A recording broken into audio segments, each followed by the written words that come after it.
નમસ્તે ફ્રેન્ડ્સ, આજે હું તમને જણાવીશ કે સ્વસ્થ અને તંદુરસ્ત રહેવાના આ 10 ઉપાયો. નંબર 1, દૂધમાં વરિયાળી નાખીને પીવાથી કમરના દુખાવામાં આરામ મળે છે.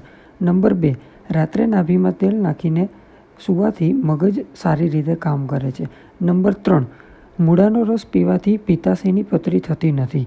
નંબર 4, જો તમને માથાનો દુખાવો રહેતો હોય તો તમારે ભાત ખાવાનું ટાળવું જોઈએ. નંબર 5, ગોળનું સેવન કરવાથી શુગરની સમસ્યા થતી નથી.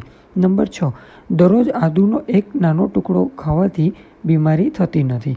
નંબર 7, દરરોજ ડુંગળી ખાવાથી તાજું લોહી બને છે. નંબર 8, દરરોજ સવારે તાજા ટમેટાં ખાવાથી વાળ જલ્દી સફેદ થતા નથી. નંબર 9, જામફળના સેવનથી સુસ્તી અને હતાશામાં ઘટાડો થાય છે.